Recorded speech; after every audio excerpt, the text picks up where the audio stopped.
Hello everyone, this is Noel, and welcome to this newest installment of me attempting to draw Pokemon. Right now, I am using a Col-Erase colored pencil. I forget what color it is, but right now I'm just kind of feeling around the paper and trying to figure out the measurements of the VENUSAUR. And I kind of just bounce around, and right now I'm doing the details of it because I didn't realize how quickly I actually sped up this video. But this is referenced based on the original Ken Sugimori illustration of VENUSAUR, the really beautiful watercolor illustrations that he does. And I did this mainly because I had gotten some watercolors and I wanted to try them out. So you can kind of see on the right there that I wanted to feel out what colors I was going to use for this project.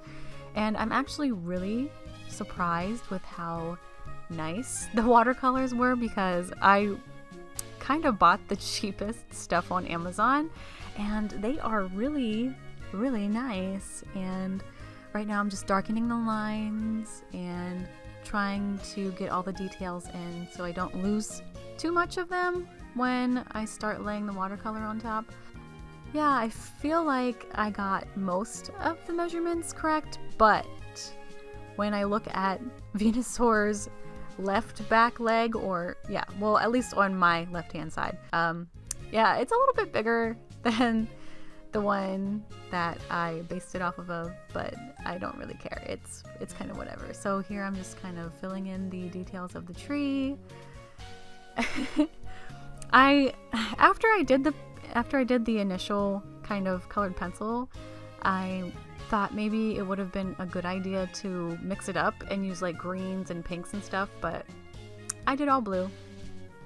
And right now, I actually didn't do any more to these spots that you're seeing.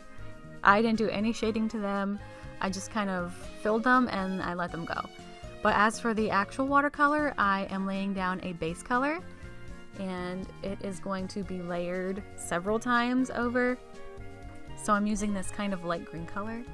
And the reason I decided to kind of copy the Ken Sugimori drawing was to get a feel for how he layers his watercolors. And right now you can kind of see I'm using an elephant ear sponge to kind of blend in some of the, or blend out rather, I'm kind of blending out the highlights and things. And you'll see me doing that a lot.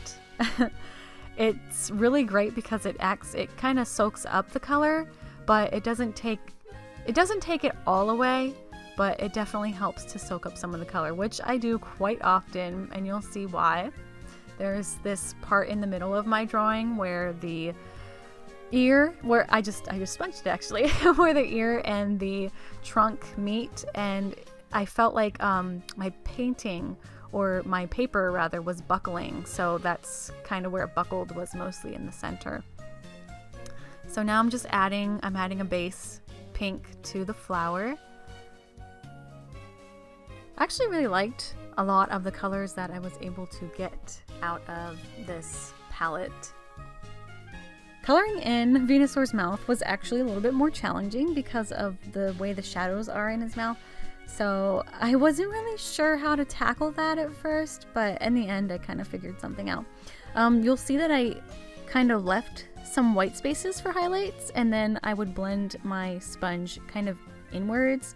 I kind of use a zigzag motion to try and get a really good blending technique going to make it kind of look a little bit more less harsh, I guess is what I'm trying to say. And this is the second color of the green. I'm trying to darken the colors as I go because I don't want them to be harsh outright, because unfortunately with watercolors, once you lay down the color, you probably won't be able to pick it back up. So it's good to start really light and to take your time and layer them. It's actually a really fun, relaxing process.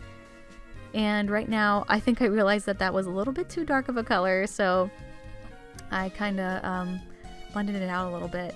And that's the fun thing about watercolors though too, is you can use the brush to kind of push the water around and see what happens.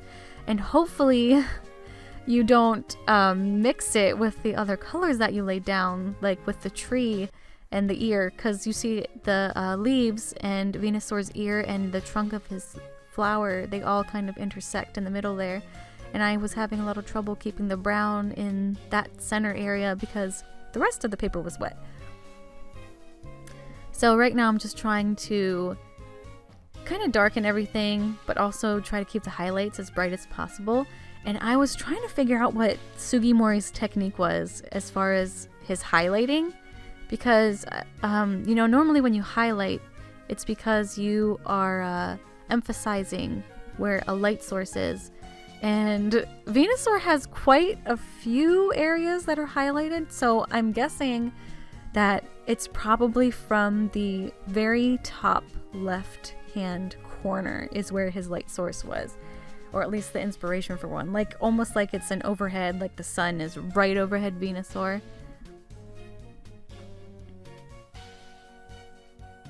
And you can, I am so sorry that you can see my head throughout some of these shots.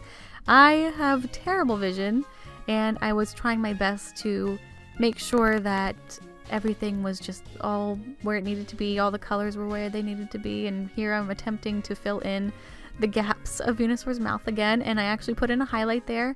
I tried to rub my sponge over the paper a little bit, and another thing about watercolors is if you rub your sponge a little too much, you could very well take some of the grain off of the paper and it'll end up being a little ugly.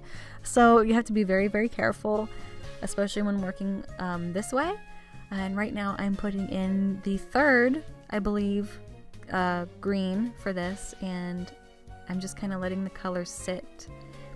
And I did try to bounce around. You'll see me bouncing around between the different colors because you need to let the watercolors set. You need to let them dry a little bit. So I tried to figure out the best way to allow this to happen, and also because I'm left-handed, I had to also figure out how the best way to work was. So often I try to work from right to left, especially with wet medium. So anytime that I'll do markers or graphite or something like that, I always try to use that technique, the right to left, because I'll end up smearing my paper. I feel like maybe right-handed people also have that problem too, so maybe I just never noticed. I always thought it was like a left-handed problem, but I guess right-handed people could have that problem too. So right now I actually noticed late in the game that he had a very dark shadow underneath that leaf right there on his left. So I was trying to make that a little bit darker at the end, and right now I am using another shade of pink. And what I did was to get the colors a little bit more muted or darkened in value, I would add a little bit of, I think I used gray. It was a gray color because I didn't want to use black because I thought that would be too harsh. So I used gray, and there's a really nice dark gray color in this palette. I'll have to link it in the bottom. And right now I'm using this kind of ugly orange brown color to fill in Venusaur's mouth, but I really liked how it turned out because it really made his tongue kind of pop. And if you're interested in the brush set that I'm using, I actually saw another YouTuber using something very similar. The set that I'm using is I think it's called Mutter, and I'll link that as well in the description below. But it's very similar to what, well, I've never used it, but it's very similar to the Sakura Koi water brush, and I really like this set because I don't have to keep going back for water as much, whereas, you know, I do have regular brushes too that I used in school, but I found them to be kind of annoying. So I didn't vow. I just kind of shied away from using them because I figured they'd be a little bit too messy. And these put down color really well, and you can always put them, you can fill them with water.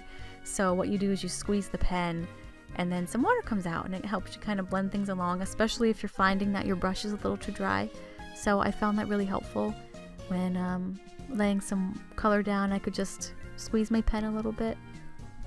So right now I'm just kind of darkening and darkening some more. But the thing is about darkening things, you do want some edges like I did with the bottom of Venusaur, but you don't really want to cover up all of the other layers that you laid down. I mean, you might want to keep some of the layers showing so that that all your work isn't for naught, but like you'll see on Venusaur's right hand side that I tried to keep some of the medium toned colors in there, and I think probably the lightest shade is only still visible near the highlighted areas. So you want to, especially in the leaves, you can definitely tell that I used several different colors, but I really enjoyed kind of mimicking Sugimori's technique because it's his drawings of Pokemon are just so gorgeous, and he still does the artwork for Pokemon. He finalizes the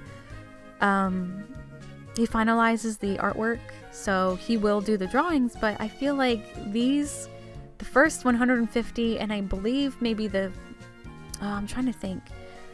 I think the first and second gens were probably my favorite of his works because this was kind of the technique that he used. And right now I did a close-up of his mouth so I could put some shadows in his teeth.